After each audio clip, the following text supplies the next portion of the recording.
Chinese automaker BYD just announced a new electric vehicle platform along with a new 1,000 kilowatt charging system that they say will be able to charge a car in 5 minutes, about as long as it takes a regular car to refuel with gas. This is a breakthrough in electric vehicles and will only increase how quickly gas cars will die off. They're only offering it on their higher end cars and may take a bit before it goes mainstream.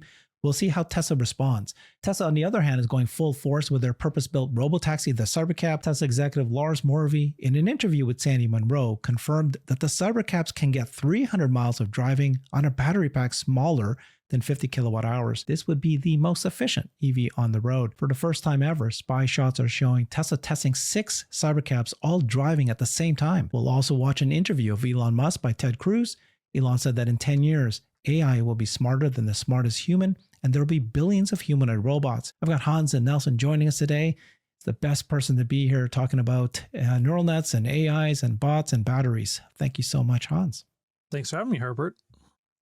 This is a big deal if this is true, and it sounds like it should be true. This is BYD. They are a leader in battery tech. In fact, Tesla partners with them. One of the questions I want to ask you is, like, do you think that BYD will share this with Tesla? So they've just unveiled this new electric vehicle platform. It's got this 1,000 kilowatt hour supercharging support, and they're going to start pre-sales of that. But as we'll learn later, they're only going to sell it to high-end cars. So the Han L EV and the Tang L EV will be able to be the first models to get it. It's going to be offered in April, but they're promising that it'll charge an EV in 5 minutes. This is a breakthrough, about as long as it takes a regular car to refuel. Capable of providing 470 kilometers, so 292 miles of range in 5 minutes based on their tests. That's what chairman and founder Wang Chuanfu said. They'll start selling the vehicles with the new tech next month. That means they're really ready to go. They call their batteries used. BYD calls the batteries used in the platform flash charge batteries. 10C charging multiplier, the highest of any mass-produced power battery in the world. It redesigned the blade batteries to allow faster ion transfer in electrolyte and less resistance through the diaphragm, resulting in faster charging. I know Elon used to always say, right, there's all these battery breakthroughs, lots of research announcing something, but what matters is, can you actually mass produce it? This is why this is interesting, because it's BYD. They do mass produce batteries, and they're saying they're going to send it out next month already. So it supports charging voltages of up to 1,000 volts and charging up to 1,000 kilowatt hours, all the highest in the world, according to the company. And they're going to build supercharging stations to support this 1,000 kilowatt hour of charging power. They're going to build 4,000 such facilities. So this was the big presentation breakthrough, and them explaining which of the cars they're going to be putting it in. Super E platform is what they're calling it. Used in the platform, 10C charging multipliers. This is their showing here. So I think we've already repeated most of this. What do you take about this big announcement? Well, I'm very excited to see someone pushing the boundaries on charging capabilities like this. And BYD obviously is a powerhouse when it comes to not only battery manufacturing, but battery technology in general. Like, they've been one of the leaders in volumetric energy efficiency for LFP batteries. I'm assuming that this, they said blade batteries, and BYD is known for their LFP blade battery, so I'm assuming that this is specifically for LFP chemistry batteries. And that said, what they're talking about here is an extremely, extremely high power application. They said 1,000 watts and 1,000 volts, 1,000 amps and 1,000 volts, which gets you to that 1,000 kilowatt hour charging rate. And that is just intense. I mean, that's up there. I believe that's even above what Tesla plans to be charging the Tesla semis at. And so you're talking about, charging equipment that is on par with what you would charge a semi with for a sedan. And that's very intense. I think that the demand for this is probably, like, what you're getting for the price that you pay. This is probably not something that's going to impact lower level consumer vehicles for quite some time. I would expect this, because they're right out there on the edge and they're playing with so much power. I would be very cautious and nervous to adopt this myself as a consumer. I would rather have a car that takes 10 minutes to achieve that same charge instead of 5 minutes, but is much less likely to have a battery fire or have, the battery just completely die after 6 months of use or a year or whatever. Like, I think that they're going to have some quality issues with this technology because it's so far out there on the frontier.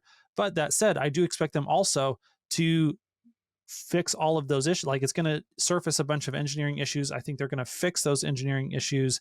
And I think within a few years, that this type of technology is going to be something that's feasible and accessible, that's going to be cost competitive. And, within the next 5 years, maybe, just roughly estimating, that you could see more consumer, like low priced mass market consumer vehicles that have this type of technology in them. And to your question about will they share this with Tesla, it's hard to say. Like, I don't think that Tesla will want to adopt this technology until it's proven to be very safe and reliable in large volume for good amount of time before they even would be interested in getting this from BYD. That's just not their brand. But that said, one of the applications where this makes a ton of sense is, at some point, I expect Tesla to bring the Tesla Semi to the Chinese market.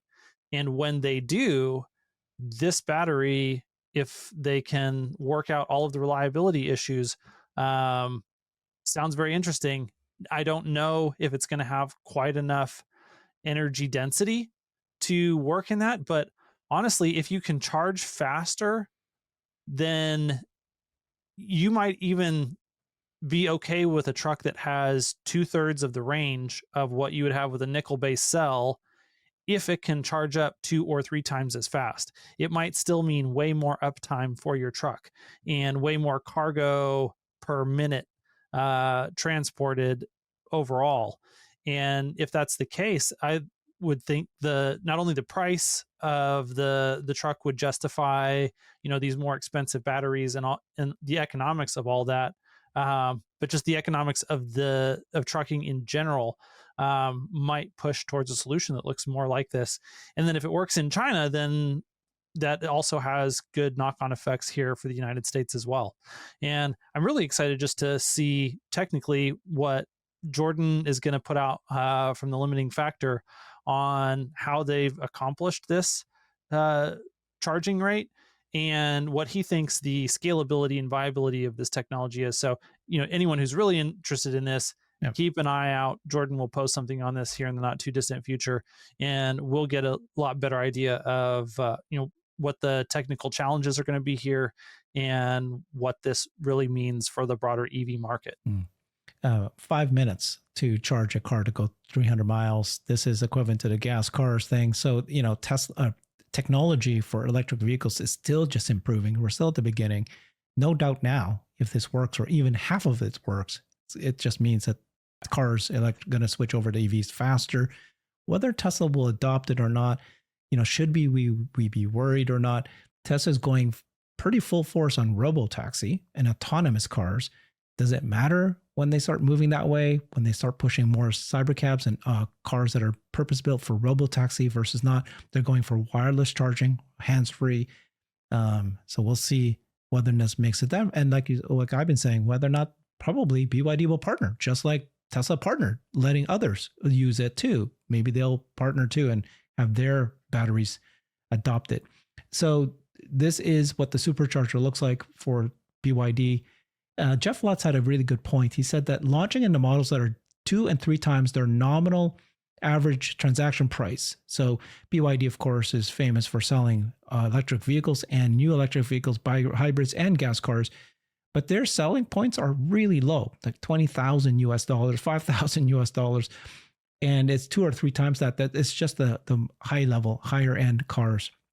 This is like Tesla saying they're only launching their battery in the Model S and Model X tier, and anything that's over 100,000 versus selling it for the 3 and Y.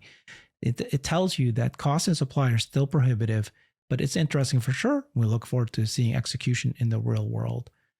So that's Well, and I'm BYD sure in the they meat. also don't want too many of these packs out in the real world this early on in the Yeah, development of the technology and the rollout, because what happens if they do encounter a 20, 30, 40% right. recall rate on warranty for these things? They want to isolate this to a much smaller customer set while they're still figuring all that out. But still, something Tesla, of course, needs to look into. But it's the possibilities are there. If this is real, it's possibilities are there.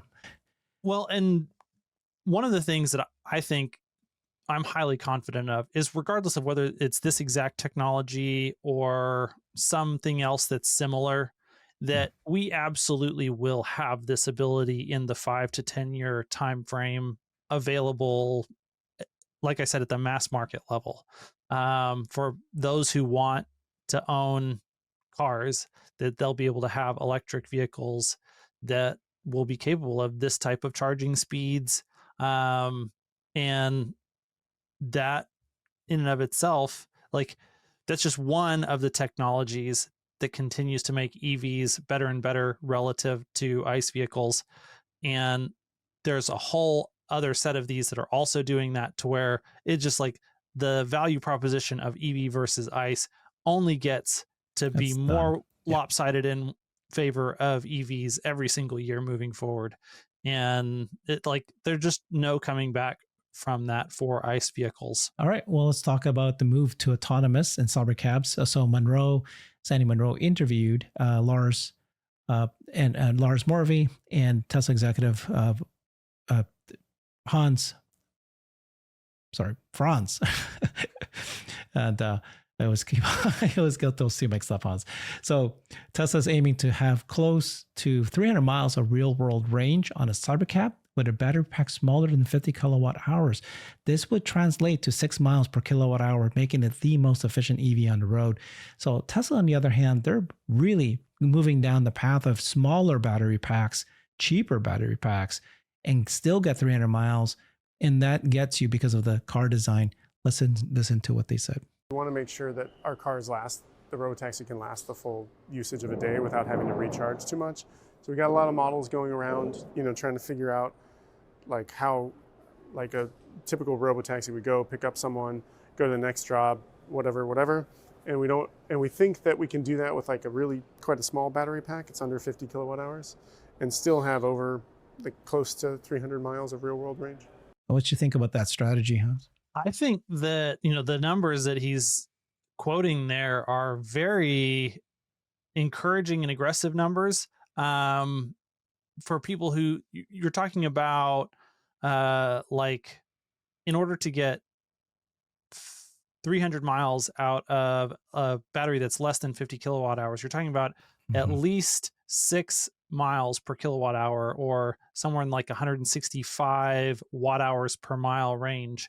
The my Model 3 was something that averaged more like 320, 330 watt hours per mile. So it's basically like twice as efficient as my 2018 Model 3. Now, some of the newer cars, they're more efficient than that, but that's just like a huge efficiency gain.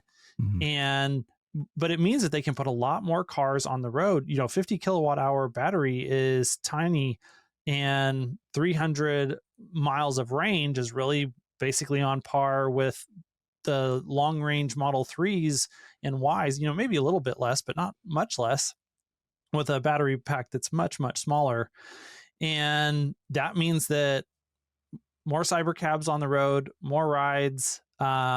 It also means that, charging time, when your battery pack is smaller, you need less energy to charge it up. So like, you can get that 300 miles of range faster when you're getting it out of 50 kilowatts than when you're getting it out of 75 or 80 or 100 kilowatts. And so all of that is very impressive. I think Brian had talked to somebody, or maybe it was the Tesla Owners of Silicon Valley Club, maybe it was John, where they asked one of the engineers, are we going to be talking about a number that's like more than 5 miles per kilowatt hour?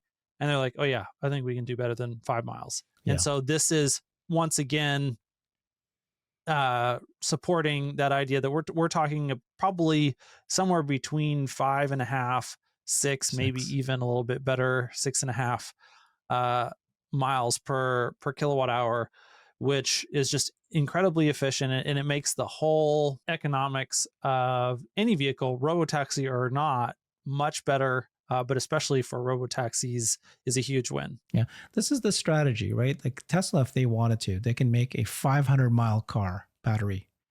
They can do that. But they said, most cars 300, that's enough. We're going to stick to our guns. And they've shown that that works. If you're not consistently driving around and using, like not charging for hundreds and hundreds and hundreds of miles, which almost no one does. No one does. Then what it means is that you are carrying around a whole lot of extra battery pack and weight that's then costing you efficiency for most of that time. Which means more electricity, more time. Yeah. Yeah. Like right and now, so it's more wasteful. I charge my car once a week because I don't drive very often in the city. I just don't drive often. That's me. That's my driving scenario. I work from home. So for me, it's like, I don't need it, but even the average person doesn't need it. So you're weighing between, do I want higher range, 500 miles or longer? Do I need that? And the other one is, do I really need 5 minutes of charging? Yes, you do, of course, but do you really need it? If you're only really, what you can do with their model is make it more efficient, lower the price of the car, make more of those cars because less battery needed, make more, lower the price even some more. Which is your trade-off? Do I want a car that's much lower priced, or do I want the price higher price, but then 5-minute battery charge? I'm not saying it's a negative thing. No, it's a positive thing, but it's okay. There are trade-offs, and you can decide what your strategy is. So absolutely. And yeah, especially for the robotaxi fleet, just being able to get as many like making the battery pack as small as possible means you get to make the most Cybercabs possible with the least amount of battery materials. And I think we're going to get back into the situation in a few years. Elon talked about we're doubling the production capacity of Teslas here in the United States in the next couple of years. As they grow this platform, we're probably going to get back into the types of conversations we were having in 2020, 2021 about, hey, lithium is going to be one of the supply bottlenecks that really is difficult. Tesla's obviously been working on that problem. But in that world, making these batteries as small as possible helps you get the absolute most out of every single kilowatt hour of lithium ion batteries that you have. Yeah. More cars. Okay, so let's take a look. What's happening with Cybercab? We have Joe Techmeyer having a drone over the Giga Texas, and this is the first time he actually found that there's 6 of them. Got lucky in St. Patrick's Day. Cybercab testing a Giga Texas, definitely picking up with 6 driving all over on various routes. I captured 3 together and more via drone video. Here's a few of the videos, images. It's 3 in a row, all driving together at this point. Yeah, so these Cybercabs are being tested. They don't have the chase car anymore. They used to be that every time they would be driving, there's always a Model 3 that was driving behind them. So let's watch this video as we take a look at what's happening. And then they're using the black wheel covers at this point too. Looks great. I don't think you need. I couldn't tell if that one actually has black wheel covers or if that's the one that actually has the wheel covers off and those are the black rims that are underneath the wheel covers. Several of them obviously did have the gold wheel covers on.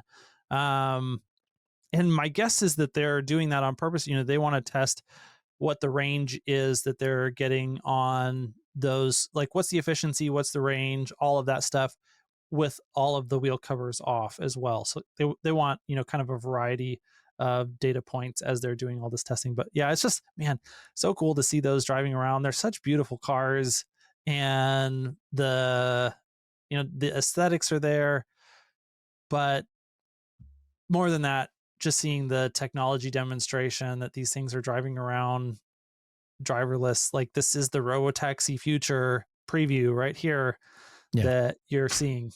Multiple cars, multiple Cybercabs, all driving themselves. It's crazy. It's pretty impressive. It's working. So this is we're seeing it, the progression, right? So we've seen Cybercabs being tested in Giga Texas for months now. And then, you see 1, now you see 2, now you're seeing, no chase car.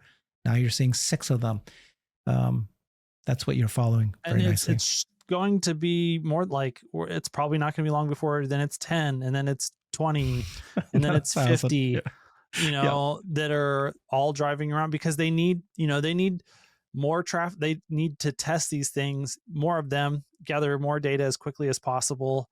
And then, one of the other things that Lars mentioned in that video was that they're putting that production line together in Austin right now, and they're going to be doing trial production runs of this car here in the next few months. And so as they make these production candidate vehicles, well, of course they're going to be testing them and using them because they need all the data that they can get to continue to improve the software on the Cybercab platform specifically. So it's just fun to see this continuing to get closer and closer. Like, we're 3 months away from June. 3 months. And I'm excited. So I was looking for the video, but I couldn't find it. In Giga Texas now, they have thousands of cars. Now as they come out, Model Ys, brand new Model Ys, they're going right into the parking lot. In Giga Texas is 2 miles. Fremont, it's a mile. Again, like, that's a big deal. Cars are being made. They are born. They leave the factory on their own. They drive themselves to the parking lot. This is happening. Thousands now, not thousands every week, daily. It's no longer this thing where we're just tens or twos or, whatever. So the future is looking really bright. Elon was interviewed by Ted Cruz. Let's watch what he says here. He says things like, in 10 years, AI will be smarter than the smartest human. There's going to be billions of humanoid robots. All cars will be self-driving. 90% of miles driven will be autonomous. Goods and services will become close to 10 free. That's in 10 years, which is so soon from now. Let's listen to what he thinks it is. Well, 10 years is a long time. In 10 years, probably AI could do anything better than a human can, cognitively. Probably almost, I think in 10 years, based on the current rate of improvement, AI will be smarter than the smartest human. There will also be a massive number of robots. So humanoid robots. By the way, I got to ask, how come your robots look so much like the creepy robots for my robot? Was that intentional or just... I was hoping he was going to say, just to mess with you. It's not meant to look like any prior robot. We'll iterate the design. You'll be able to have...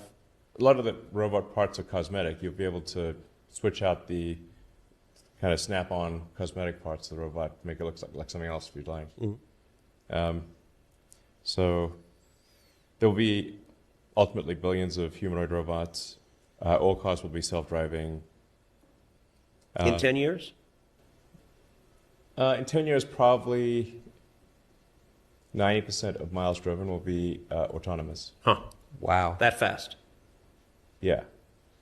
In 5 years, probably 50% of all miles driven will be autonomous. Now, if AI will be smarter than any person, how many jobs go away because of that?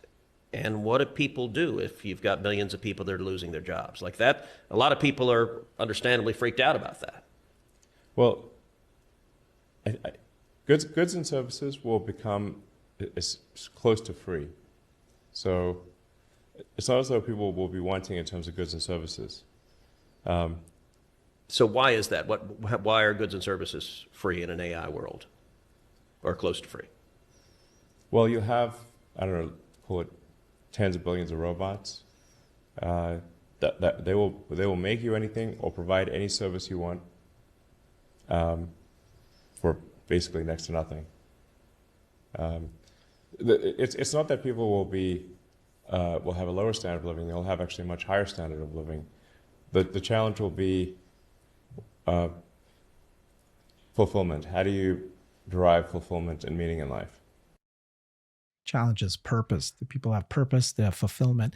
But DC being a little too aggressive there. 10 years is not that far away, but billions of robots. Yeah, that's, AI, he said 10 years is a long way away. And I was thinking, man, 10 years is not actually that long. 2015 was 10 years ago. It doesn't feel like it was that long ago. Although Um, I think we are now experiencing every single month that goes by is equivalent to 1 year a few years ago. of progress, yeah, Yeah. in many domains.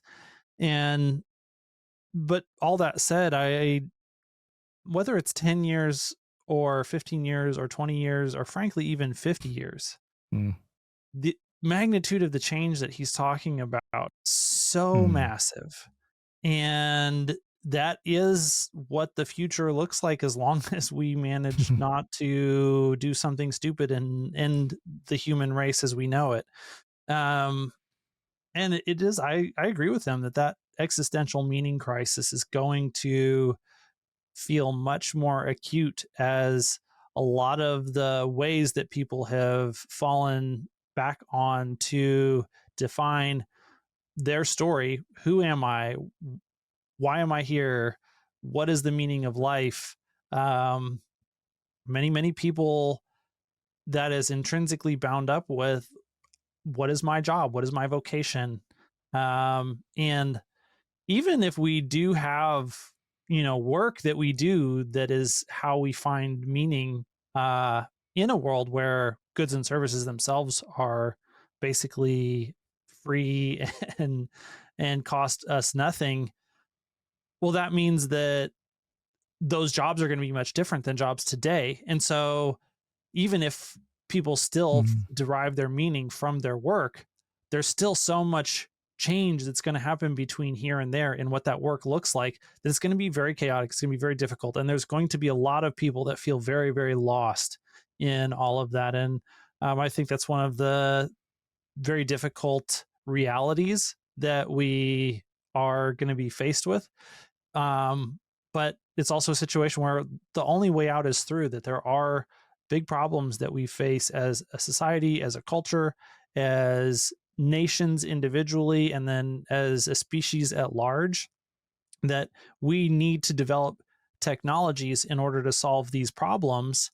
And as Mhm. we solve, like, if we don't Create solve new those ones. problems, Mhm. then Yeah. we're going to be facing existential crises anyways. And so it's like, you are going to face an existential crisis regardless. Mhm. The question Yeah. is, are we facing an existential crisis of meaning or of species level survival? And I'd rather face the meaning one versus the species level survival one.